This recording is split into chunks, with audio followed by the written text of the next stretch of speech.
Hello, and welcome to an intro to Anthro with two humans. I'm human number one, John McCrae. And I'm human number two, John Lear.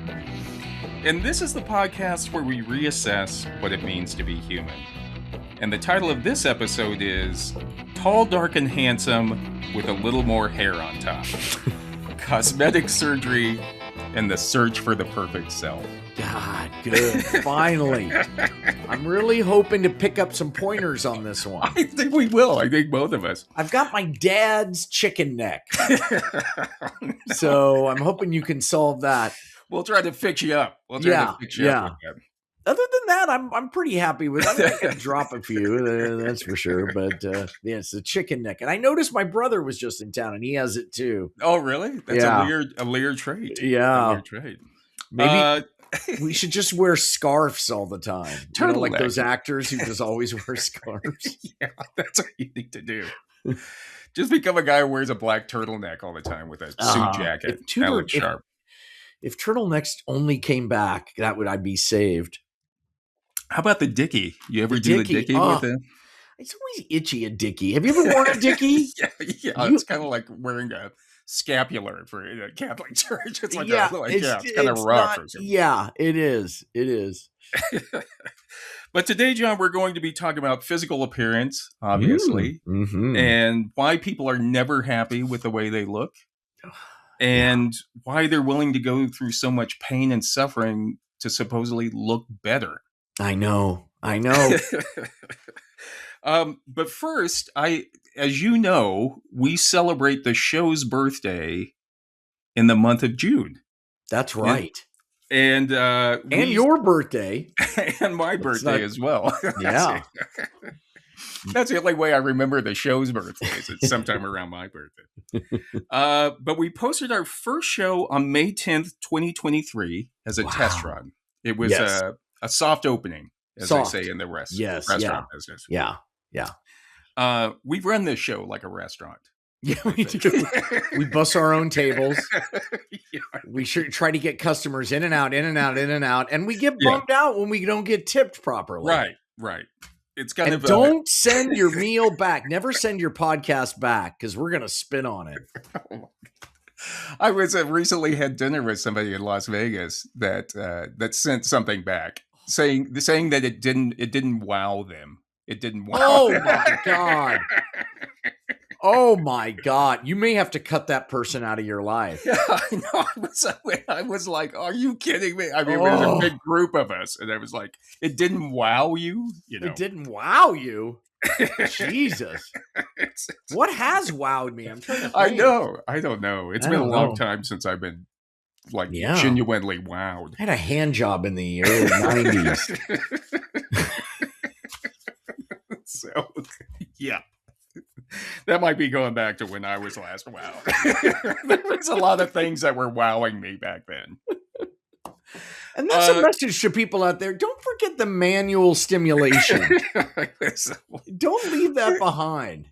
What did they call it on South Park? The old-fashioned.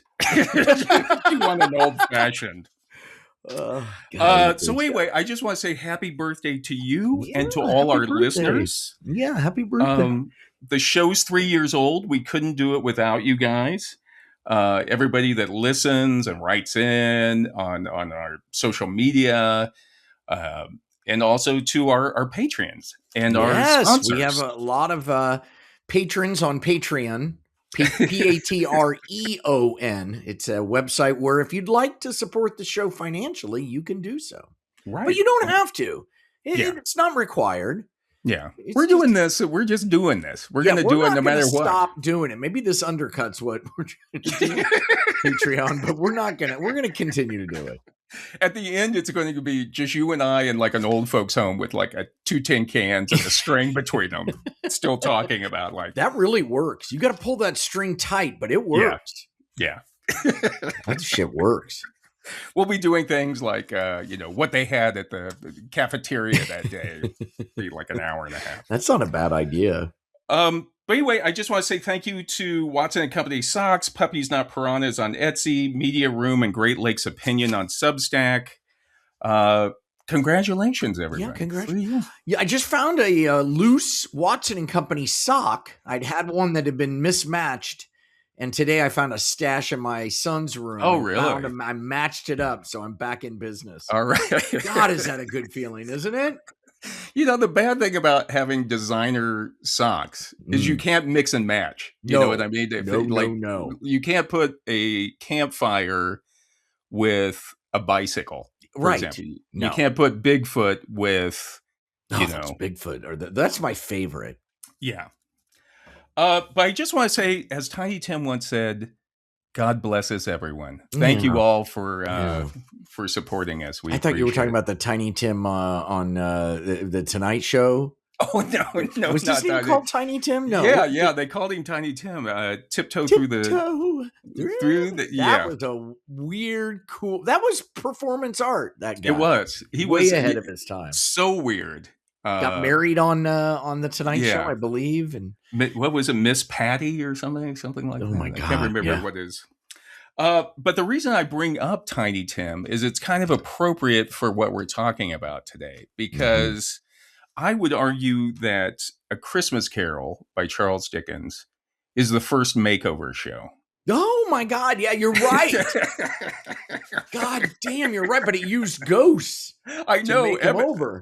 Ebenezer Scrooge is miraculously changed overnight by host Jacob Marley and 3 image consultants. And the only thing that's missing is like a flamboyant 4th ghost who would come in and do his hair and makeup and change his wardrobe. Yeah, you're right. You're right. It's Queer Eye before Queer Eye. Really? Queer Eye for the Victorian guy or something. Well, it worked. Because they scared the crap out of him. But the thing I was thinking is they never did a follow-up. Dickens never did a follow-up like 20 years later. Like he went back to being a dick. People who are ruled by money, you can't recover from that. Yeah. It's just you're just baked in. And having, being sober now for many, you always meet the sober. We were like the first day, like, I'm cured, I'm sober. Yeah. They never make it. When they're too, you got to be like, oh, I'm so pissed I had to quit. Yeah. Those are the guys who make it. Yeah, but like, I'm never going to do it again. Fantastic. And they start to preach and try to get everybody else to do it. And man, no way. They're never going to make it. But yeah, so he never said, I'm sure that like after 2 days, like after the long holiday, when Cratchit finally shows back up, it's like, I said, what? Yeah, exactly. Well, it's just like, look at Bezos. Moving to a state where he doesn't have to pay taxes. Jesus. Yeah. What is wrong with that guy? What else do you want? What else do you want with it? Yeah, really? Yeah. Just to think like that. Like, I have to go to I don't know, man. I don't get it. Yeah. He feels like he's being ripped off. He's being ripped off. He's getting ripped off. Oh, I'm going to Florida. I'm not paying any state taxes. I'm tired of being ripped off. I'm the world's first trillionaire. Is Bezos a trillionaire or is it? No, just Musk. Musk. Oh, boy. That guy. Yeah. Let me know if he's invited to the same dinner party as me, because he's going to be so brilliant. We'll try a game on the show. Why can't those guys just use their spaceships to haul the trash into the sun? Yeah. We just haul themselves into the sun. Just go one way. see what's on the other side. But I was thinking, you never see like what happened to Tiny Tim even. Yeah. After like Scrooge was going to help him. You never see him when he's like 26 years old, still living at home. Yeah. He's like Big Tim. Yeah, he's got Big Tim. Yeah. They can't even afford a bigger crutch. He's still using the little one. And then he's still pulling out the old like "God bless us, everyone" whenever anybody gets pissed off. Nobody's blessing us. That's nice, Tim, but you have to go get a job. Yeah, do something. Stop drinking and go get "God bless us, everyone." So, as you know, John, real change, emotional change, takes some time and some work. It doesn't happen just overnight. There's no silver bullet for that. Unfortunately, true. At least so far. Yeah. But you know what? We're going to have chips in our head soon. Yeah. That'd be nice. I can't wait. Yeah. Then you can just dial up your personality and it'll just do it. Yeah. Put on my party personality. Yeah. And I'll just like click it over. Yeah. I'll probably lose the remote. I always do. But as far as our show is concerned, John, just real quick, I just want to say 3 years old. We're still going strong. Are you still enjoying it? I am. I miss it when we have to take a bit of a hiatus. We've been very busy, you and I. I know. I've a been lot traveling, and you've got all kinds of stuff going on, and it's just hard to. Anyway, I'm happy to be here. Yeah, me too. We came out strong real early. We were cranking them out, but then things happen. Yeah, things happen. We're still going. Yeah, we're still going. And for those of you who've been waiting, we apologize, but we're on it. Yeah, we're on it. We're not quitting. Don't worry. We will always be here. Even after one of us dies, the other will still keep going with an AI version of the other one. I was thinking we're still the original cast. We are. But when you die, I'm just going to feed all of these episodes into AI and just have them replicate you. Yeah. Do some fuzzy kind of like anime version of me or something with like big eyes. And so I look forward, John, to doing our 100th episode, which is coming. This is our 87th episode. I mean, that's only 13 if I'm doing my math correctly. Let me get a piece of paper. Which is a prime number. 87 and 13 are both prime, I believe. Really? Yeah. Jesus. I could be wrong, but I think, 13 I know for sure. You're like we might be able to slip something in there. Who knows? You're like a robot. You pick out those prime numbers. Yeah, I love prime numbers. So anyway, everybody, thank you again. Go out, get liquored up. Yeah. Crank up your favorite episode of Intro to Anthro. Shoot your guns out your windows. Let's celebrate. You know? That's how we do it in LA. We shoot guns up in the air. And when the cops show up, just say that the humans are 3. The humans are 3. And then let us know how that goes when you get out. By the way, one of the pluses of joining our Patreon page is you get a human number. You get your own human number. And a t-shirt.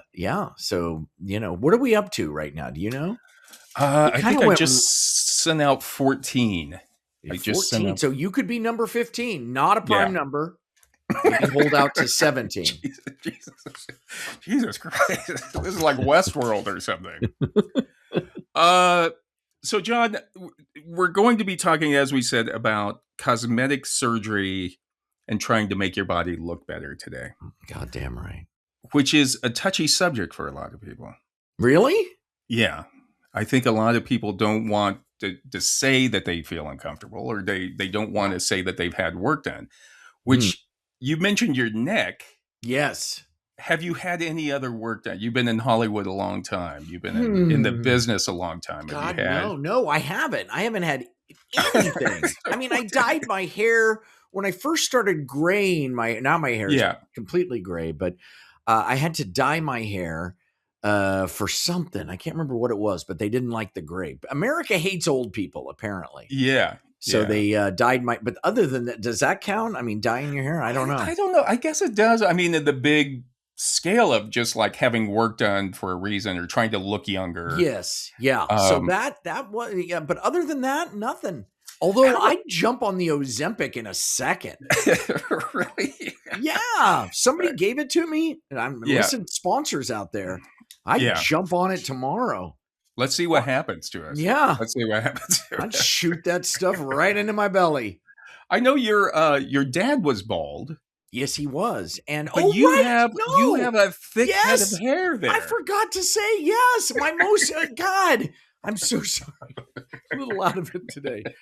Yes, I take Rogaine and Propecia. Yeah, you can't stop.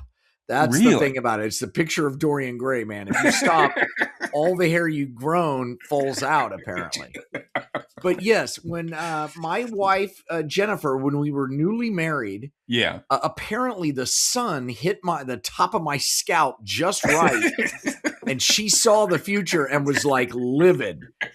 And she literally uttered the words, "I did not marry you so that you could lose all your hair right after I get married."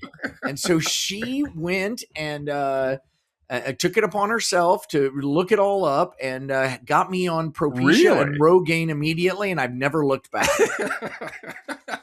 I'm imagining the scene in Raiders of the Lost Ark where he's in the map room and the light hits the Yes, exactly. Exactly. It just went straight across my scalp. And she was just like, "You're going bald." And I was like, "What?"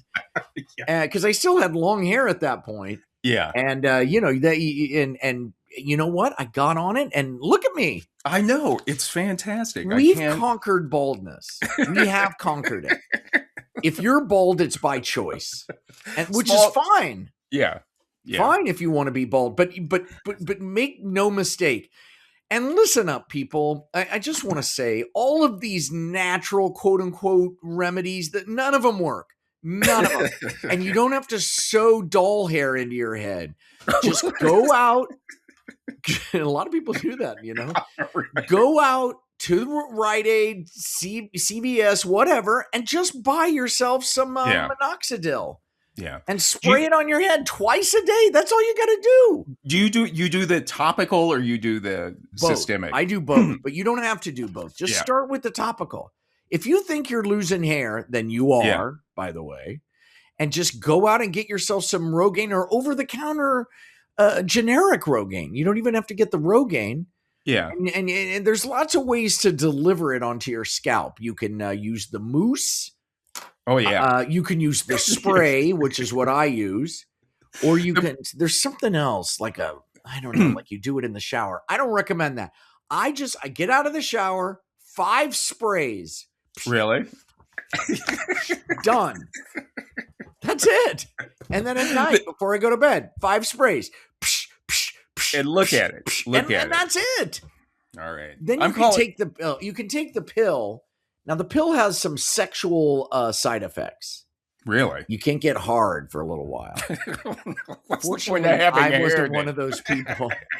But apparently some guys. So that one, listen, my advice on that one is take it and then give it a few months. I mean, give it like 4 months. And if you're still limp, then go off of it. It'll come right back. Don't schedule any dates in that time period. Yeah. But the spray stuff, that's nothing. It does no sexual side effects. Nothing. Yeah. I like the mousse always kind of made you feel like you were going out to a club or something. I got to mousse my hair.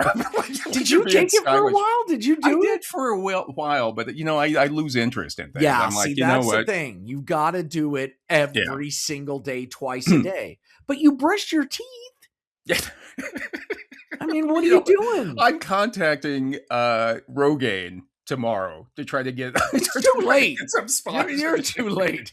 You can't. No, the sponsorship for you. Oh, you're really selling it. You're really selling it. I endorse Rogaine.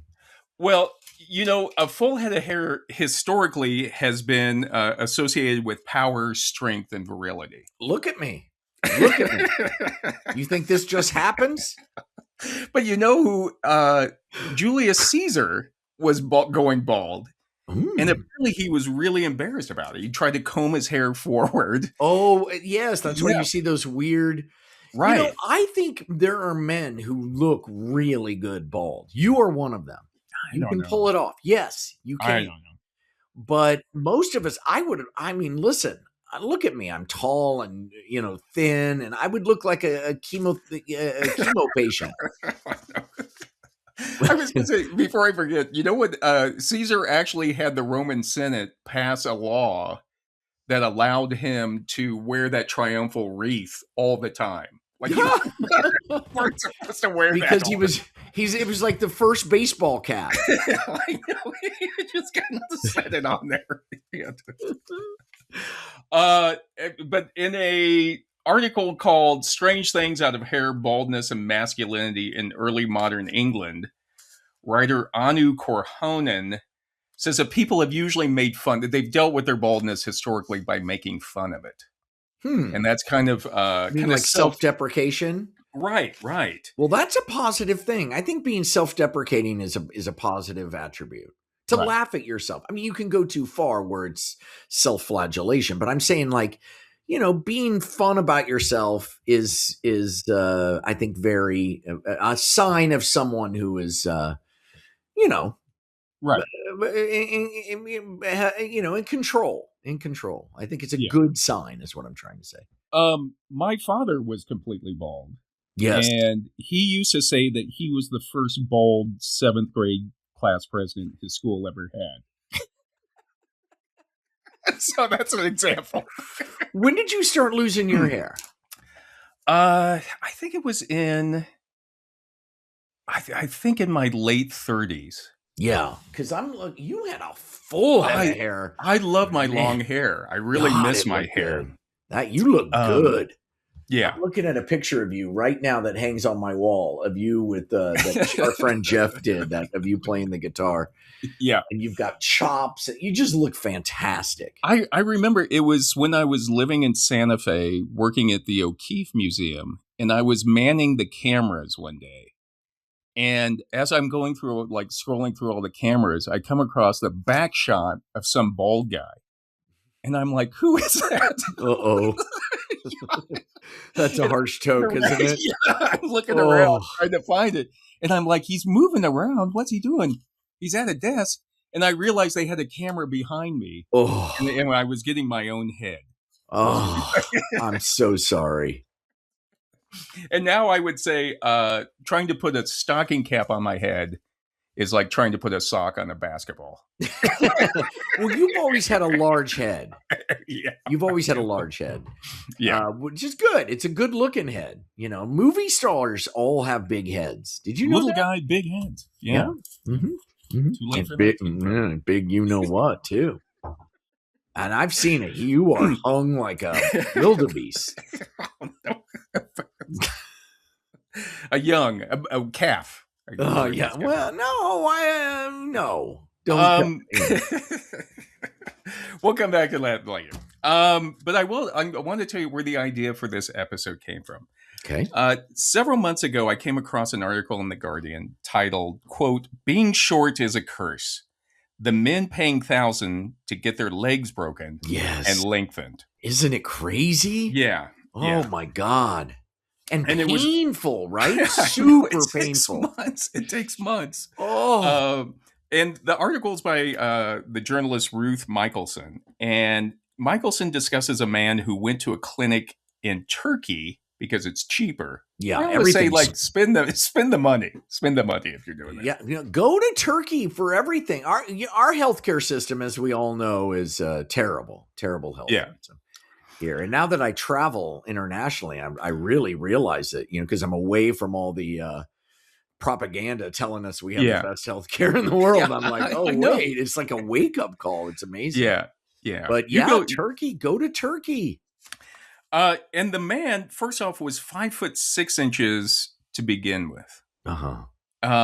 I'm 5'5". And I'm the tallest person in my family. Yeah, you are. You tower over there. I go home and I'm shoving those little shorties all over the place. Here's Will Chamberlain coming to town. It'd be like, get out of my way, Mom, you little runt. Give me that sandwich, my sister Patty. Give me that sandwich. I need it to support. You can stand behind your brother and watch the Chiefs game. No problem. Just lift him up. It was his birthday recently, your brother Steve. Yeah, the 17th. Yeah, it's like a week after mine. Happy late birthday. Happy birthday, Steve, a Patreon. Yes. And then but I have to ask you, have you ever, when you look at me, you've known me a long time, my entire life. Long time. Did you ever say or refer to me to other friends as McCrae? You know McCrae, my short friend. No, never. That's so far down on the list of how I would describe you. Not even that little hobbit. Missing, and I was talking to a police officer, and it was like a missing persons report. Yes, that would come out. But no, that's not how I describe you. I don't even think of you as a short person.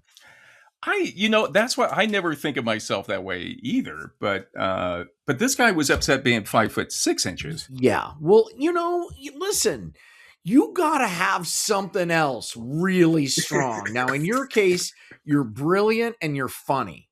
to get ladies, and you've never had a problem getting ladies. I know. And I know. a lot of the time they're taller than you are. I would say, some of the women that you've had have been taller, 50% at least. I would say every woman I've ever had relations with or ever been in a relationship with has been taller than me. Because Mary's taller than you, right?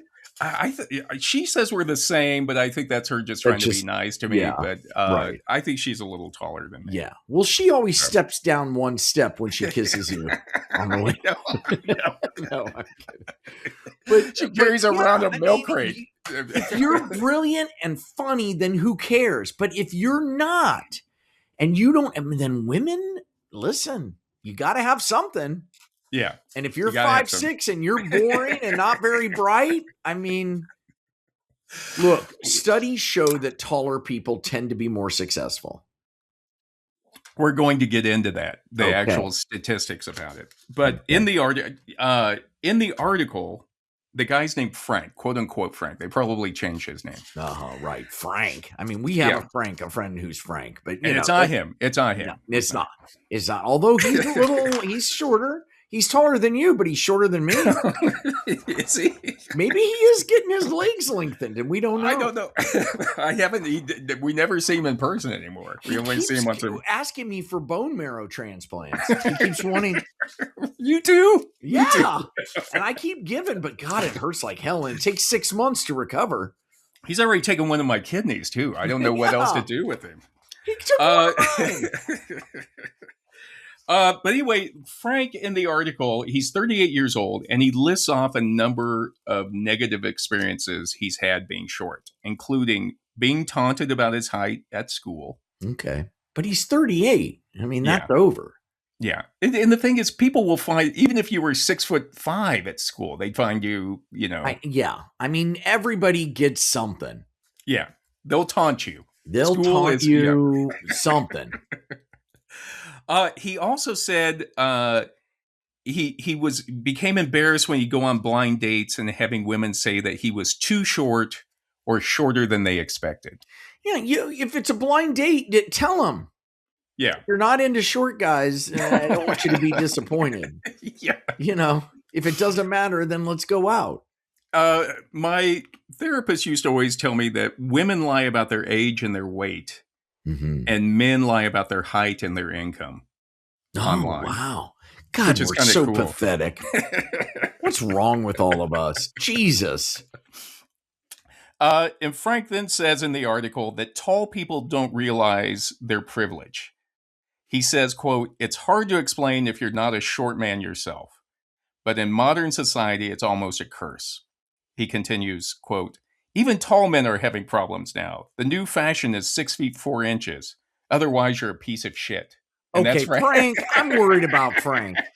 Frank is way off out there. He needs therapy. I mean, that's what he needs, not bone lengthening surgery. That's what I was saying. I was saying. Yeah. And the thing is, I've known many turds that have been 6 foot 4 inches. I've known turds that have been 6 foot 6 inches. It doesn't really matter. Ask guys who are 6'4" and they say it sucks because they're always the one that people want to fight in a bar. Yeah. Like if you're a big guy, like our friend Carlos.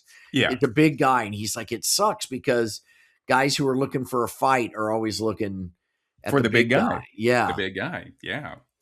The biggest guy or the smallest guy? Those are the ones that used to always try to get in fights when I was the smallest guys are looking for the biggest guy to show off. Because a lot of small guys really work out so that they're extra strong, But I always think that when it comes to women and wanting taller guys, it's because women the cool shoes have high heels on them. Okay. The coolest shoes. Yes. And so if you go out with a shorter guy and you put on your cool shoes, then suddenly you're towering over them. And then you have to go put on flats or some Converse All-Stars or something. Yeah, but look at Zendaya and what's his face? Spider-Man. Yeah. What's that guy's name? Yeah. Tom Holland. Their height difference is huge, and they love each other. They're cute as hell, and it's all good. But Zendaya strikes me as somebody who's super cool. Yeah, and anyway, it says a lot about how great she is and how Right. great he is to not be Not worried bothered about it. by it. Yeah. But the solution is come up with men's shoes that have higher heels on them. Yeah, they have them, those elevator shoes. I know. Have you ever seen something cool that you could wear out? Well, like a yeah, stiletto heel. Like some you'll boots. see shorter guys wearing like cowboy boots and the heels like extra long, like it's you'll look at it and go, uh-huh. Okay. For for Halloween last year, Mary and I went as Sonny and Cher, and I was wearing. She got me a pair of like platform shoes, Nice. and it was supposed to be a joke. But when I put them on, I was like, I don't know if I could actually wear these. I could wear these to Remember work. when those were big in the 70s and you could wear know. a platform? I had a pair of platform shoes.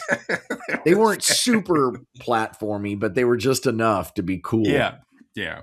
That's what they need. Come up with cooler shoes again for shorter men with like high heels on them. Yeah, or make it popular for tall women to have their legs amputated, part of their legs. Like Chinese women buying their feet. We just got to find some horrible. Yeah, some horrible thing that we can do. Yeah. Go to Turkey for it. Go to Turkey for it. I don't know. 38 and he's doing it? I don't know, man. Jesus. But there's some evidence to support Frank's argument that taller people have it better. And in the book, Size Matters, A History of Height in America, which I'm holding up right now for those watching. Wow, look how thick that is. I know. What is up with these anthropologists? Why do they got to make it so thick? It's fantastic, though. It's all statistics going back to like 3,500 BCE in America. And he's just he comes all the way up to the present. But the researcher, the anthropologist Jamie Sokolov, says that in online dating, men who say they were 6'3" to 6'4" receive more first email advances than men in the 5'7" to 5'8" range. Wow. For females, it was women in the 5'3" to 5'8" range who received the most email advances.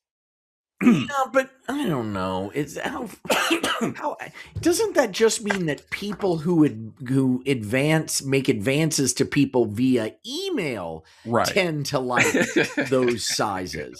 Well, I don't know. Because I never have made any advances via email. Yeah. Ever. How tall are you? How tall are you? 5'10", a little above 5'10". My son is taller than me. He's 5'11". Yeah. Really? Yeah. Really? Yeah. Nice. Good work. Yeah. Thank you. But I'm shrinking now. Now I'm getting shorter. You get shorter as you get older. Yeah.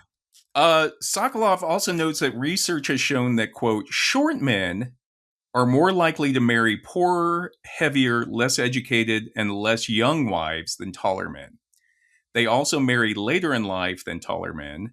And in contrast, tall men are more likely to marry earlier and to better educated women who are closer to their age. Yes, but is that a good thing?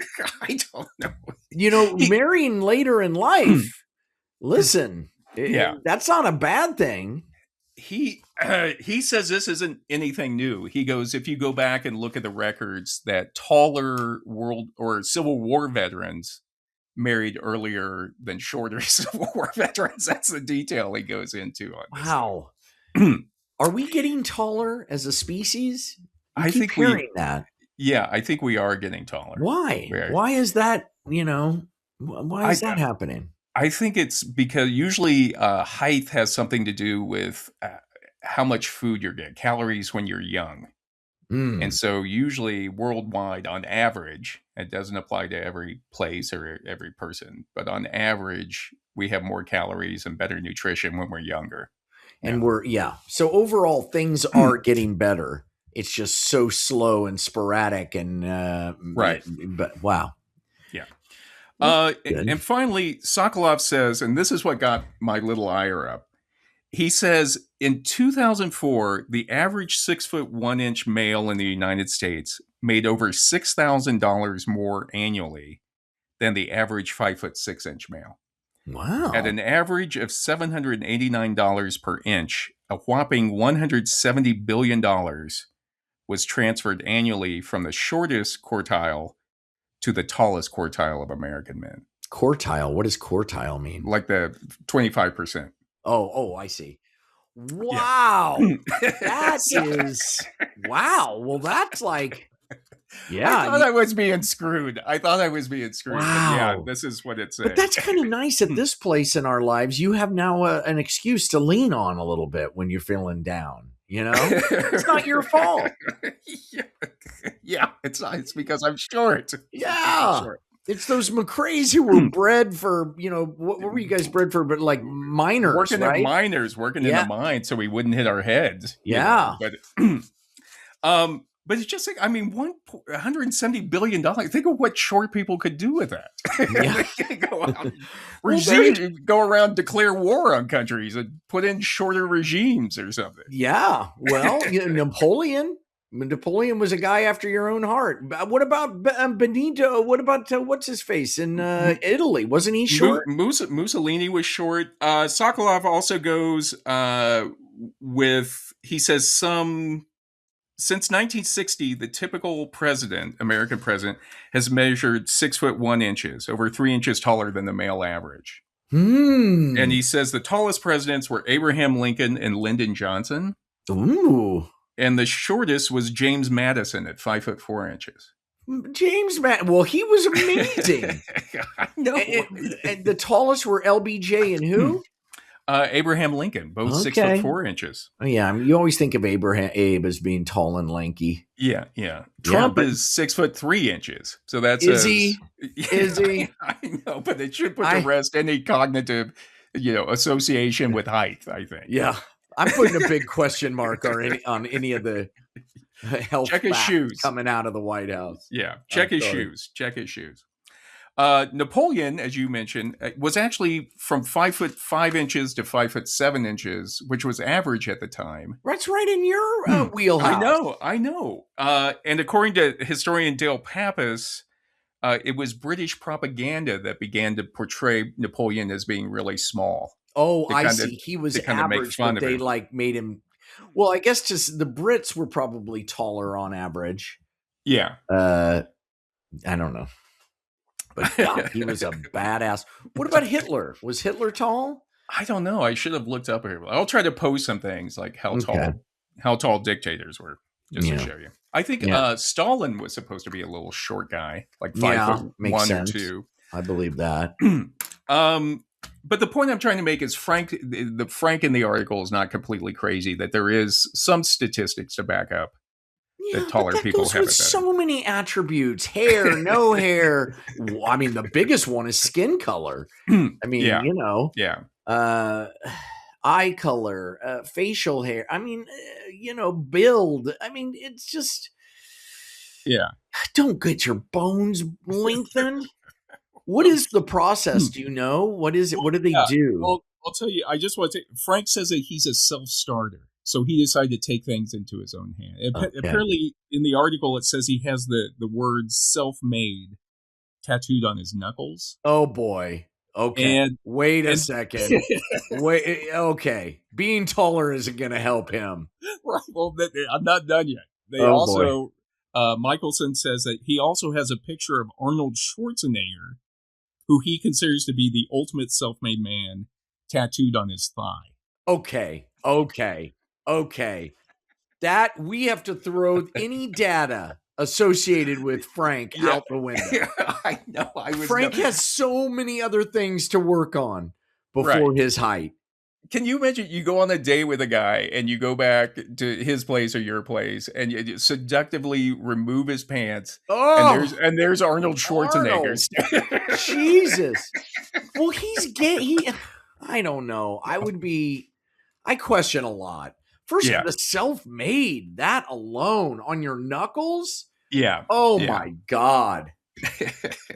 If you need to say it, it ain't there. You're trying too hard. You're trying too hard. Trying too hard. Oh, boy. I was thinking you have a tattoo, right? Yes, I have two. Yeah. I have the letters ED, Ed, tattooed on my belt line after a drunken evening. Was the name of the theater company that Mr. McRae and I were both a part of. Yeah. I did with my friend Carlos Jacot, who was a cast member. was the stupidest thing. Later in my life, when I got arrested, they asked if any tattoos I had, and they like rolled their eyes, the cops. Has it never caused problems on dates or something with you, like some man's name tattooed down by your penis? Yeah, I have to explain it. I mean, but you know, but yeah. It usually comes out before. I'm not gonna. If I had Arnold on my thigh, the woman would know I have Arnold on my thigh before we get to that point. Yeah. But then I have this one, the one on my that's arm. A beautiful, yeah. That is a drawing that my daughter did, and we got them together when she turned that's very nice. 18 or 16 or 18. Anyway, whenever it's legal. And I'm going to get another one with my son. Oh, nice. Yeah. I don't know what I'm getting, but we'll see. I'll keep you posted. When you were ever explaining why you have the name Ed? Yes. Yes, I had to explain it. Did you find quickly. Did you ever find yourself being like, they're not believing this? No. I was very good at explaining it, and I don't know. You should just walk around with like one of our old programs folded up in your wallet, just so you can show up. Oh my God, it was so stupid. So wait. Frank goes to Turkey, and he has his femurs broken. Oh my God. Cut in two. And then he has a metal device with screws attached to the bones. This can't be good. I know. So several times a day over several weeks, he has to slightly turn the screws, and that separates the femurs. Oh my God! This is you know what this is called? The rack. I know. They had a name for it. Michelson even refers to that. It's ironic you mentioned that. She goes, it's like medieval torture. It looks like medieval torture. So what is it like? Like he uses a drum key on the outside on himself? Yeah. So Jesus Christ. Cranks it a little bit. And when that separates, it's called the Elitzerov method. It comes from a guy, a doctor in the Soviet Union back in the 50s. That makes total sense. I know. Does the bone grow then? Does it grow? Yeah. It forces it to grow longer. Okay. Elitzerov found that if you separate the bone, the new bone grows in there. Oh my God. And so you keep doing it so that new bone goes in, new bone goes in, new bone goes in. That just hurts me deeply in a weird way. I can't explain it. And so Michelson even notes that China has outlawed it because they're worried about the safety. It's like if China's outlawing something, they're not really known for their. Yeah. Well, yeah. Oh my God. But when that's what he should do. That's what he should do is move to Japan. Frank. A place with shorter people. And Japanese women are gorgeous. Yeah. What's he do? That's what he should do. And apparently when he gets done, and drum roll, I thought he'd be like 6 foot tall or something. He's now 5'9". Oh my God. So he went from 5'6" to 9. He added 3 inches. Yeah. And he says in the article, quote, "Now every time a woman comes near me, they're shorter." Okay. So and then he said, but he still has a tattoo. Which has been like, to get that lasered off. Yeah. And then the self-made on his finger. I mean, if I were a woman, that would not be a turn on to me. That would be he's trying way too hard. Too hard. I think my fear is that, it was in Turkey. He was going back to England. If he had to do a transfer through Amsterdam, because the Netherlands has the highest average height in the world. Yes. For men, it's 6 foot 1 inches. And for women, it's 5 foot 7 inches. Yeah. But imagine you come off, you're like, I'm 5'9". I mean, you come off in Amsterdam and it's suddenly like everybody's taller than you. Yeah, it's just like, Jesus, I'm not getting anywhere. You just reach down and screw it right then. Tried to get 6 foot. I've been spending some time in Germany, Norway, Vienna, Switzerland. Oh my God, they're all giants, men and women, and they're all beautiful. All of them. Yeah. God, it's just the weirdest thing. Wow. They just walk. It's Greek gods walking around there. So they're like the elves in Lord of the Rings. It's so weird. Yeah, they are. Exactly. Yeah. That's exactly right. They are.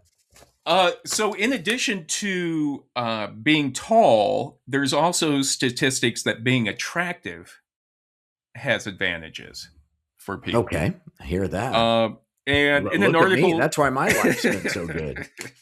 the Stanford Law Review titled "The Injustice of Appearance," Mhm. legal scholar Deborah Rhodes says that, quote, beauty may be only skin deep, but that is deep enough to confer an unsettling array of advantages. Although most of us learned at early ages that physical attractiveness matters, few of us realize how much. Not me. I don't realize. I'm not shocked by this one bit. I mean, look, I've been hanging around you long enough to know about Darwinism. Yeah. And we need to be attracted in order to propagate the species. Right. This Right. is, you know, this, you see this everywhere. Yeah. I mean, why do we look at an ass? It makes poop. Yeah. There's nothing, but somehow that's deep in our reptilian brain that a nice ass means, I guess, healthy. Fertility is And what it is. yeah, and you just get right in there and, you know. Let me give you some examples that she lists. And she's a lawyer, so she's talking about this as a bias that you can sue over. Okay? Oh, those lawyers, Jesus. Yeah.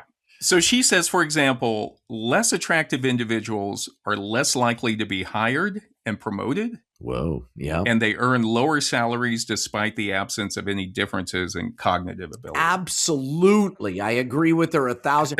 My kids, as you know, are both gorgeous. Very handsome. Very handsome. Very and your good daughter's looking. gorgeous. Yeah. Much better looking than my wife and I. Yeah. Much better. I mean, somehow the genes just, they got it. And man, people treat them, even as kids. Oh my goodness. It was just like everywhere we went, I'd be like, hey, over here. Yeah. You know, I'm keeping them alive. Give me a little something. Nothing. Well, that's what Rhodes says. Parents and teachers give less attention to less attractive infants and children. True. And less attractive children are also less likely to be viewed as good, smart, cheerful, likable, and academically gifted. Absolutely. 100% true. And this was interesting. She says, in studies where subjects evaluate written essays, the same material receives lower ratings for ideas, style, and creativity when an accompanying photograph shows a less attractive author. Totally. Totally. Yeah. I mean, this really cuts right to the chase, doesn't it? I mean, this is what's wrong with us. I mean, it's, you know, and it's baked in deep down. I mean, yes, it changes over time, but there's something, it's just, we're just ruled by it. And and men and women, I mean, we both have this horrible, where you just, a billboard makes me buy something if a hot woman holds it. I mean, it's just, but we're just little robots. Yeah. We're just responding. Somehow, from an evolutionary standpoint, we're still responding to that. It makes sense because, you know, someone who's, I mean, better looking, what does that mean? But I'm saying, like, it's associated with health. With great health, you know, and this is a fiber of, you know, somebody, you know, this is someone who's going to make children that are going to survive and live longer and so on and so on. Right. Yeah. And that's why we associate it. And it sucks. It really sucks. In cosmetic surgery, the cutting edge of commercial medicine in America, author Deborah Sullivan further notes that experiments show that less attractive people in need of assistance, such as in a stalled car or after a fall, receive fewer offers of help from strangers than more attractive people. I guess so. I mean, I'm kind of the opposite. I'm sort of scared. If someone's too attractive, I'm sort of scared of them. I don't know what to say. I met Angelina Jolie once at a Halloween party. And I went up to her. She came up to me and I shook her hand, and I literally did the thing that, you know, I went, well, like I really couldn't talk. Yeah. And it was not a pleasant experience. And I did not want to be, I mean, sometimes women who are too attractive or men that are too attractive, I'm just like, it freaks me out a little bit. Right. Right. I'd So how rather do you see- handle? Do you try to avoid them? You try to avoid them at that Yeah, point? I think I do. I just don't want to. Yeah, I think I do. I'm kind of. I need somebody who's a little less. I need somebody who fits into my. Like we always talked about this. Right. Like you sort of find your spot in the pecking order. Right. Right. You know, your sweet spot of being attractive and being smart, and you sort of kind of fit into that. And you know what? Just make peace with that. Yeah. Yeah. That's where I am. Other things to know. Apparently, mock juries are less likely to convict attractive defendants. Attractive workers, again, have more prestigious jobs and earn more money. Yeah, and it's related to money, I think. Yeah. Rich people don't go to jail, and rich people can extract the maximum amount of good looks out of themselves. Yeah, because it takes money and time. It takes money, right. So it does become like an economic issue that poor people won't look as good probably because they don't have the money to go spend at the gym or at getting their nails done, getting their hair done, things like that. Yeah, I mean, neither of you and I didn't come from money. No. And look at us. We don't even know fashion or anything. I know. I'm still wearing the same thing I wore like 30 years ago. No, I still wear t-shirts. What am I doing? They also, Sullivan also notes that being attractive is conducive to mental health, which seems obvious because higher everybody's levels. Nice to you. Yeah. Like, why wouldn't you? What do so you have easy. to complain about? You know? Yeah. And I was like, Janice Ian was right. It's taken me. I'm 60 instead of 17, but I finally learned the truth. You know what I mean? Yes, but you are a handsome 60-year-old. You look younger than a 60-year-old. Really? Yes, you really do. And so go on. I wonder how that plays in, where we look younger for our age. You know, that's kind of a nice thing. I think we're both aging pretty well. Yeah, I really do. Let's see. We'll follow it throughout the show. We'll check back in when we're like 70. Yeah, we should answer questionnaires and do an anthropological study. It's a small sample size. It's just 2. Yeah. It'll be like 28 and up. Remember that movie or whatever? Yes, I love that movie. We'll check back. Yeah. It'll be like 60 and up. 60 and up. Yeah. I love that. So anyway, all of this shows that it does pay to be tall and beautiful. Yeah. But what do you do if you're not born with that, and you have to take matters into your own hands? I guess. Yes. I mean, look, unless it's like, I mean, there are certain situations where it's important, and obviously, if you're a burn victim, or if you have things like that, or hair lip, or those kinds of things, that. But I gotta say though. You know what? This Ozempic thing, man, is that a game changer now. Yeah. I mean, I haven't taken it, but I'm going. If I get a chance, somebody sends me some syringes, I'm shoving them in my neck. How are you? First of all, how heavy are you right now? I don't know. I'd like to lose about 15 pounds. Okay. Maybe 10. I don't know if they would give that to you then. Would they? No. You have to buy it without a doctor, but you can do that now. Everybody in Los Angeles is shoving needles into their tummies. Everybody. Yeah. You should book a show down in Mexico or something and go down there and get it. Yeah, you can get it anywhere. It's something, $200 a month, something like that. So people are doing it, and everybody's doing it. But you know what's coming along with it? That people are feeling better about themselves. Yeah. So they're easier to get along with. It also reduces compulsion. So they're drinking less. Wow. Smoking less. And get this is the one that makes me want to do it. My brother-in-law did it because he's overweight, and he's dropped all this weight, but he said within 2 weeks of using it, I stopped snoring. Really? Yep. So it's like sleep apnea. It helps sleep apnea. He said, I stopped snoring. Now, are you a loud snorer? Me, occasionally, not all the time. Not all the time. If it's really dry, sometimes Mary says I'll snore. I'm a very loud snorer, and for that to go away, oh my God, I would love that. Yeah. Yeah. And just, I mean, I think that would change how I feel, because Yeah. I definitely More energy. More energy, I think. Yeah. Yeah. So I'm doing it. So going back to... I'm going to snort it. I'm going to shoot it right into my eye. In the article, The Body Beautiful, Symbolism and Agency in the Social World, Erica Reicher and Catherine Koo say that humans may be the only creatures that steadfastly refuse to let nature alone dictate their appearance. Really? I put a little bit of a question mark on that. Well, don't certain animals try to do certain things and behave in certain ways to be more attractive so that they'll get a mate? I think, but it's usually kind of natural, isn't it? Or maybe I don't know if they're definitely not going to a plastic surgeon. I guess is the point they're trying. Of course not.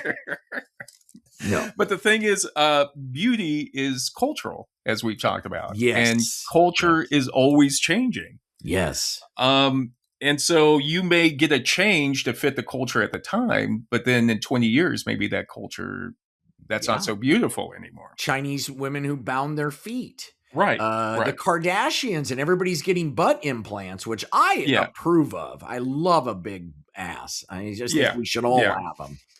Let's all put things on make our butts big and put champagne glasses on them. You know what I mean? Why not? Well, it's in the article, Men, Appearance, and Cosmetic Surgery, the role of self-esteem and comfort with the body, Rosemary Ricciardelli and Kimberly Close say that individuals assess their appearance based on what society has deemed attractive, meaningful, and valuable. Or what they perceive that society, because that's how it goes sideways on you. Yeah, how everybody else is looking at you is what you're judging your self-esteem and your self-appearance on. Yeah. And they say, quote, an individual's feeling of self-worth or self-esteem may be affected by how that person believes society views their body. Absolutely. Absolutely. Yeah. And I think we've grown a lot as a species in this world, but we've got a long way to go. Oh, yeah. It's like you stop something and you squeeze it. It's like squeezing a balloon and then it pops through your fingers, because other things just come up that are just crazy. Yeah. Crazy, Bill. And they say, therefore, in the body becomes a project that is unfinished. Yeah. If you look at it that way. Yeah. And that needs to be worked upon throughout the course of someone's life. Yes, but at some point, some of those things are not effective anymore. You can work out all you want, but when you're 60 or 70, let's say, you know, you're not going to, it's not like you're going to get a lot. It's always kind of creepy to see like some 70-year-old guy who's like all ripped and everything. Yeah. Veiny, kind of veiny. Well, they always say it's your ass or your face. It comes down to that. And in what way? That's where it goes, you mean? Yeah, no. I mean, you get to decide whether you're going to be, a little bit heavy or too thin. You got to have just the right amount. Right. Right. I see what you're saying. But there are some attractiveness traits that research has shown are common across cultures. And these are getting back to what you were talking about, like from an evolutionary standpoint. Yeah. And in the article, Facial Attractiveness, Randy Thornhill and Stephen Gongestad say that from an evolutionary perspective, a reasonable working hypothesis is that the psychological mechanisms underlying attractiveness judgments are adaptations that have evolved in the service of choosing a mate, which is what you're talking about. Right. And as to increase gene propagation. Right. So coming back to what you were saying, it all comes down to having sex and passing your genes on. Yes. And we're still functioning homosexual, on that level. Bisexual, whatever. Yeah. It doesn't matter because you want to have, it's not about obviously propagating the species. You're not thinking that consciously. Subconsciously, it's just what makes me want to fuck that other person. Right. Right. And one of the things that seems to be like, of course, beauty is cultural, but one of the attractiveness aspects that seems to cross culture, and you talked about it with the Kardashians, is most cultures seem to prefer a low waist to hip ratio. Hmm. That is the measurement of the waist divided by the measurement of the hip. Yes, I agree with that because it's very feminine. Men don't have that, so it's Right. something for a heterosexual person. It's very, not me, and therefore exciting and exotic, and Yeah. you know what I'm saying? Like anything like cheekbones on a woman, because Yeah. women, you know, Well, from an evolutionary standpoint, Sullivan says that although ideal female body weight appears to be culturally variant, so the yes, weight, like there was a time in the 1800s where they like wayfish women, and then they like women with more uh, that were heavier, for example. absolutely, I But endorse that. but she says the ideal shape, as measured by the waist to hip ratio, is highly consistent Interesting. even among the ever leaner Miss America winners and Playboy centerfolds. This was written a few. So she says the waist to hip ratio appears to be a more determinant of male assessment of female attractiveness than breast size or weight. So it's not just being thin, but it's still the proportion of the thin waist with the wider hips. Interesting. Why? Why do we do that? What happened? Well, Sullivan says that that's a shape that's characteristic of women in their fertile years. Ah, okay. Yeah, there you go. Yeah, that waist changes after women have started having kids. Their bodies change. So, I get it. So it's and it's like when women store weight on their hips, for example, for childbearing. Yes. So they seem to think that that's something that's still working us. That when we see that, we're thinking that indicates that someone's fertile. Mm-hmm. And for women, they're really attracted to men who look like they'd be slow so they could get away after they've been impregnated. Right. Well, that comes up real quick. I just want to say, if you think about corsets and bustles back in the 1800s, these were all, what did they do? They compressed the waist and made the hips look larger. Yeah. But women seem to, what they do is, first of all, there seems to be, when they're ovulating, they seem to respond more for masculine features. Okay. And then after the ovulation, it seems like it goes back to where it's like more feminine or more average looking features on a man. Interesting. So again, it's like on short-term relationships. Yeah. Like a hookup, it's more masculine. They'll hook up with a guy who looks all, muscled up, but they'll get guys like you and me for the long haul. Right. I wonder, you could use that. Why? Because we're not dangerous. We're not going to hurt anybody. We might help a little. Right. We look like we'll be better mates for raising children, I guess, from an evolutionary. We'll carry stuff. We're more likely to, do what they tell us, basically. Right. Because isn't it true that the Y chromosome is becoming more and more unnecessary? Like men are more, and men are less needed. Aren't we evolving to the place where women like frogs are just going to be able to become men to impregnate each other and then go back? Like, you know what I mean? I'm going to withhold a response to that until I do a little research. Okay. I would love to put that on the list because I don't even want to say, that may be we're just interesting. We're just not needed except for the sperm. Yeah. What are we good for? Honestly, I don't know. Well, they say also, everybody always talk, you should think about it when it comes to Social Security, is that the Social Security program, the people it helped most were like old men who no longer could work. And like women, like older women would always find places in the house to help cook or take care of the kids. Yeah. But if you get old granddad sitting over there in a chair just bitching about how, how he used to work all the time or whatever, he's not really contributing anything. No, not at all. And he's just a leech sucking off for the rest of us. So all these guys who are like, I'm not a taker, I work. And it's like, well, the Social Security actually helped old men the most. Who weren't, because they weren't contributing anything. I mean, God, how many times are we gonna realize stuff like that? Where the people that are complaining the most actually, it's like Texas complaining and seceding, and don't they get the most? Federal money it's not even let them go. Let them go. Yeah. The other thing that humans seem to find attractive across cultures is facial symmetry and averageness.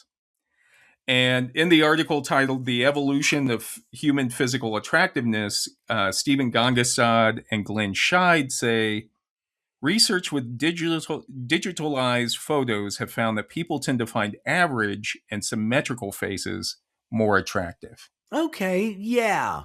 Okay, yes, that is true.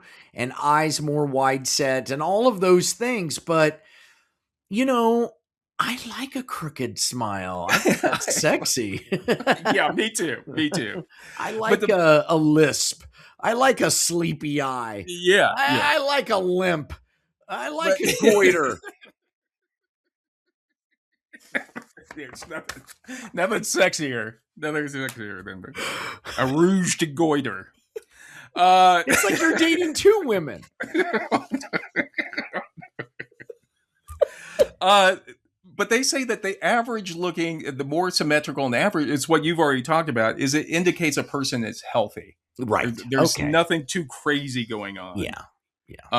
We all get freaked out if something looks wrong. Right. And so, yeah. And then just to emphasize again, women seem to rate men with slightly feminized faces as more cooperative and honest and as good parents. Yeah, that's true. Because she-men, we had to to get women, we have to do some other things. We have to be helpful. We have to listen. Did you say she-man? She-man, yes. He's a real she-man. Yeah, what do you want to call it? Metrosexual? Where's the cartoon for that? She-man. We're the good guys for the long haul. And women know it too. We got to be funny. Yeah. Yeah. But they drop us in a second for a hot dude for one night. For one night. Yeah. If they're ovulating and it's one night, forget about it. You just have to wait it out. I'll be there tomorrow.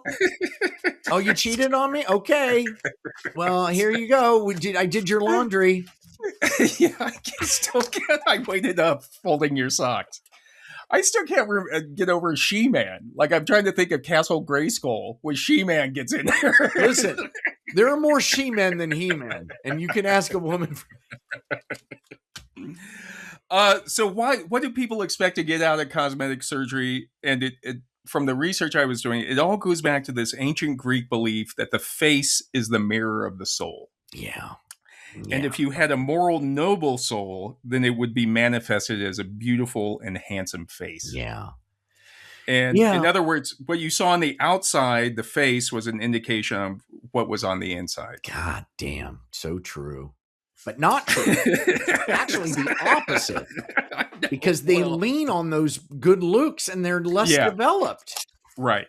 But they're good to bang. You're going to have good looking kids. Although sometimes, look at me and Jennifer. Sometimes, Jennifer and I should God, we should sell. We should just fertilize a bunch of eggs and sell them. Because our kids do it on our Patreon. We'll do it on our Patreon page. So anyway, in the 18th century, the Swiss theologian Johann Lavater reinterpreted this ancient belief into the concept of physiognomy, which is looking at people's faces in order to determine their moral or ethnic characteristics. Okay. Yeah. Here's where we're going sideways now. I know. And it's up there with phrenology and eugenics. Yeah. In terms of natural science, meaning it's all a crock of shit. Yeah. Oh, a great pair of breasts means she's brilliant. Yeah. And according to Bernadette Wegenstein in the book The Cosmetic Gaze, Lavater said that beauty and ugliness have a strict connection with the moral constitution of man. In proportion as he is morally good, he is handsome. And ugly in proportion as he is morally bad. And they've never seen The Elephant Man, the movie, right. or the TV, or the play. Right. Or Mask. What about Mask? Exactly. But you see where that idea that the face is actually an indication of the internal characteristics, right, could be used for all kinds of horrible things. You elect him president.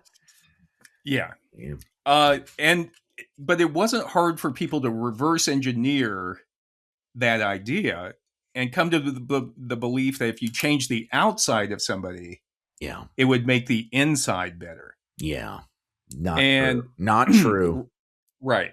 If you look different, then you would feel different. Although that is kind of true, because a lot of people are feeling with this Ozempic thing, which I think is a huge deal. I mean, I just think this is a huge thing that's happening to the population. It's going to get more and more affordable, and people aren't going to have to exercise or diet or any of that crap. Well, I guess you have to exercise because you lose your... But you know what I mean? What is that going to do to all of us? Right. And if you were still... I think it will have advantages. But if you were, for example, still feeling depressed... Yes. Or feeling self-conscious or feeling insecure... It's not going to fix that. It's going to help it, but I don't think there's still something internal that you need to do. It only helps people who overly emphasize looks and the importance of looks. So then if they look better, they feel better about themselves, but it's only because it's too important to them, which means that they're ultimately, not very interesting people. Well, yeah. I mean, there's still work that needs to go on. I think. You gotta, but Reicher and Koo say that, quote, aesthetic surgery is now a form of psychotherapy, pointing to the symbolic power of the body to reflect the status of the psyche itself. Yeah. So I think a lot of people are using, and I have no problem with cosmetic surgery, but my point I'm trying to make, I guess, is that it doesn't fix everything overnight. It's not going to be like Scrooge. Well, you know what I mean? You're bald and I have a thick head of hair. Which one of us is better off? No. You're probably making more money than me. So, John, we would be remiss when talking about men's cosmetic surgery if we didn't talk about a few procedures for men that have been gaining in popularity. Penis size. Here we go. Penis enlargement.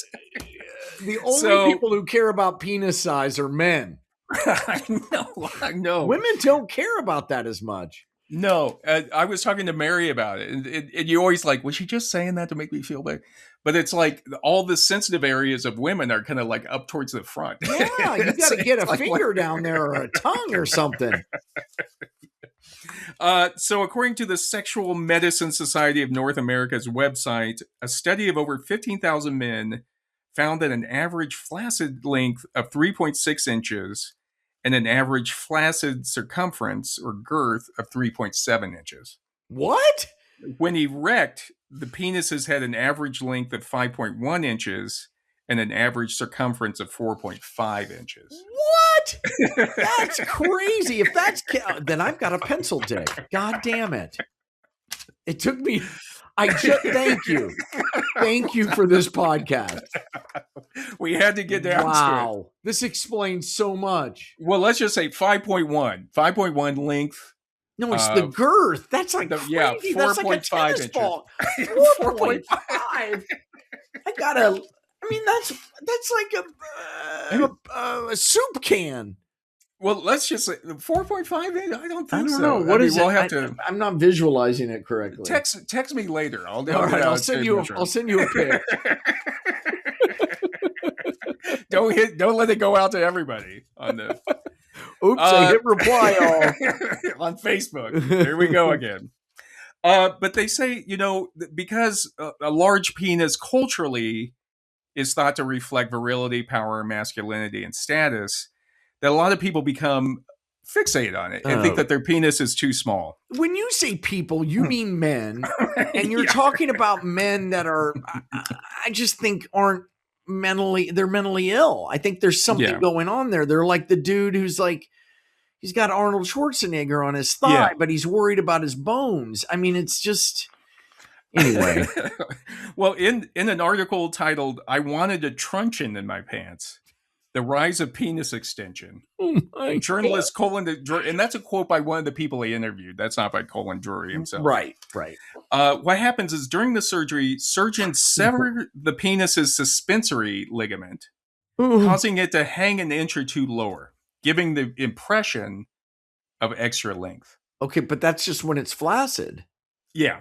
They then extract fat from the patient's stomach and inject it into the penis shaft, increasing girth by around 2 inches. But what I found was interesting, Drury says, is that erect, the penis remains roughly the same size. Right. So even though it looks, like you were saying, it looks bigger for your tailor, it looks bigger for the guys at the gym. Yeah, or if you're a gay man, I guess I get that.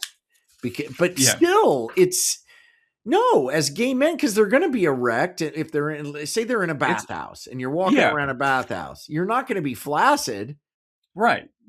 And it's still, to me, it was like, what? I mean, the whole thing still stays the same erect. So why you want it?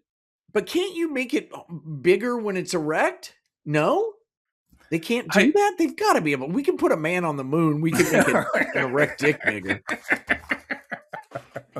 I think you could. I mean, you have to increase blood flow to it. You put something in there, like a ferret. You put something like down in there, like a snake or something, or a balloon that you can blow up by squeeze. You turn like I've heard that guys who are flaccid who can't get erect. Yeah. They put in a kind of thing in there and then they take out one of the testicles and make that into a pump. You ever heard this? Yeah. Then you squeeze one of the testicles and that pumps it up when you're ready to get erect. Wow. Jesus. That's sexy. God. You know what? I also read that Germany is one of the top places to go for penis extensions. Really? And I've noticed you've been traveling to Germany. I have been traveling. I'll try to do some. Are you saying you want me to get one for the show? We're going to need a lot more patrons on the Patreon page. No, I'm you just guys want saying me to get a. You say you're going over there performing and teaching, but I haven't seen any reviews of the show. Is what I'm saying. No, I think an acceptably long penis, but I just think it girth wise is what. Let me ask you this: would you rather have a tuna can or like a? I don't know what's long and thin, like a Twizzler. A Twizzler. Yeah, which one would you rather have? Oh, that's a hard decision, John. Women always say that it's girth, but hey, man, you can always just stick an extra finger in there along with it. Yeah. I mean, just get creative, you guys. Give me a chance. Just put stuff in there. Start experimenting around. The second type of surgery, John, I want to discuss is foreskin reattachment surgery. Oh, yeah. I know that's big. Yeah. And it's like, apparently this is like men who feel like they didn't have a say in their foreskin being I get it. You know, I'm Jewish. Yeah. I'm circumcised. I was circumcised before I converted, though. I know. You know, what was funny is, the Cleveland Clinic on their site, they say foreskin restoration is a process that reverses a circumcision. You got to get something. Where are they going to take the skin? Where are they going to get the skin? Well, that's what they then say. They're quick to add on the website, quote, "You won't get your old foreskin back." Right. They're gonna peel something off your ass. A baby foreskin? I don't want a baby foreskin. Here's a funny story. When my son got when he got circumcised, it was in the house because it was a bris. Yeah. And the mohel cut it off, and with the wine, the whole thing, it's just the craziest thing. Everybody's eating bagels. It's the weirdest ritual of all time. But afterwards, the guy, did I ever tell you this? He came up to me. I was there at yes, the time. that's right. Yeah. And he came up to me, the guy the Moyle, who did it, and handed me a gauze with the skin, my son's skin in it. It was kind of bloody. It was really weird. It was kind of just wadded up, and he just kind of put it in my hand and said, "Here it is." And I guess what you're supposed to do if you're Orthodox, you're supposed to keep it in a box and then bury it when they die or something. Oh, really? Yeah. But I just put it in a Ziploc or something. He didn't even have it in a Ziploc. It was just wadded up in some gauze. And I set it on I was freaked out, and I set it on a bookshelf. Yeah. And later during the bris, I was having a bagel, and I looked over across the room, and I saw my dog eat it. Billy. He just went home and ate the whole thing, and it was gone. Oh my God. There has to be something in the Bible about what to do if the dog eats it. But speaking of which, you were actually, as you mentioned, I think you were circumcised twice. I was re-circumcised. I was ritually circumcised because I converted to Judaism. Now, I had been circumcised because all boys of our generation most of us were circumcised. Anyway, so I had already been circumcised, but once you go through all of the conversion, it's a lot of studying. It's like taking a fucking master's degree. They do not want people to convert. They make it hard. And I passed all that stuff, and the doctor said, the teacher had said to me, hey, all you got to do, if you want to, be fully Jewish, all you got to do is have a ritual circumcision. And I was like, what? Yeah. And he's like, yeah, they just need to stick a pin in your dick and get a drop of blood and say a blessing. And once he said that, I'm like, I'm all in. I got to see what the hell this is. I was like, yes. So I found myself in a Moyle's house in the valley, in his bathroom, with my pants around my ankle, with my dick, my circumcised dick, laying on the counter. Yeah. And the guy, he says the Shekianu, because you say that for almost everything. And then, of course, there's a blessing just for the ritual circumcision, because the Jews have it for everything. And then he sticks a pin in my dick, and it hurt like hell, and it didn't bleed, so he had to do it again. It didn't bleed. So it didn't bleed. You have to see a drop of blood. Yeah. And then he did the weirdest thing. He took a piece of gauze and wrapped it around my shaft, which apparently is, 3 inches, I guess, and tied it in a bow. Yeah. Which was the weird. I just thought that was the weirdest way to treat that kind of wound. Yeah. For once, the round bandage that you see in a Band-Aid box. Yeah. For once. Yeah. For a knuckle. You could use one for a knuckle and put on there. Yeah, I mean, put it right on there. But no. And then as I'm kind of zipping myself up, he asked me what I do for a living. I usually say, something else, but I was just so discombobulated. I said, I'm an actor. And he goes, oh, my son is a director. He's directing a film right now. You should give me your headshot so I can get it. And I'm literally pulling my pants up, and I'm just like, you know what? Please don't pitch me as an actor to your son who, it's the Valley, so it's probably a porn film. Yeah. Fist Fuck 4 or whatever. And his dad's looking for new talent. He's like putting the right place. Yeah, right. He's looking at it turns out this guy doesn't have a lot of girth, but he can But no, he starts to describe the movie, and as he's describing the movie, I realize, oh my God, I know this movie. And I had auditioned for the film and had tanked it. I tanked the audition. And I told the Moyle that, and he said, don't worry, I'm going to get you a call. And on Monday, lo and behold, I had a call back. And that's when I did know that the Jews control everything in Hollywood. You just have to keep going back and being circumcised. So I guess my message to all you kids out there who are young men who are want to be actors, yeah, convert. You might get a call back. Isn't that that's a fantastic yeah.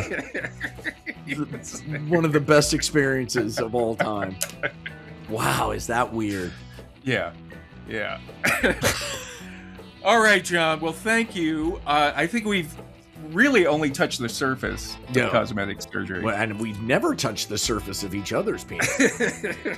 I've seen your penis. I feel like I don't have a visual picture, but nude night. I seem like we've seen just about all of ourselves. Yes, that's right. We used to have nude night. That was fun. I liked that. That was fun. That way, it really screwed people's heads. We should let's put out a challenge. It's our 3rd birthday. Let's put out a challenge. When we hit 20,000 views, you and I will do a cultural history of nudity in the nude. Oh in my the nude. God. From the waist up. From the waist. I mean, obviously. No, it's got to be full. I mean, we're not. Come on, either do it or don't. But nobody wants to see us. We got to transfer over to OnlyFans. Oh my God. I was also thinking we should take some of that Patreon money and have some work done on ourselves. We should try to look like each other. Well, we need what my dad had. We need scrotal tucks now. Because history's, because gravity's playing its role. It only holds. I read one. I was looking at a textbook of plastic surgery, and they were like, plastic surgery only holds back time so long, and then gravity itself will. Yep. We're always pulling a G. You know what I mean? That's worth like colonizing the moon just for that. Yeah, no shit. Boy, I'll have my. It's like a woman who gets a bad boob job. I'll have my scrotum like up in my neck.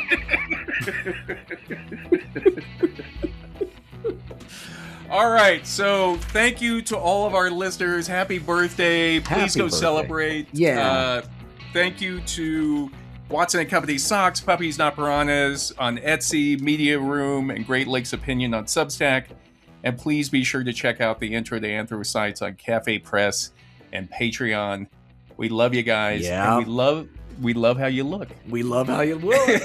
This is Human Number 2 signing off. And this is Human Number 1. Thanks, everybody. We love you guys. See you soon. Bye.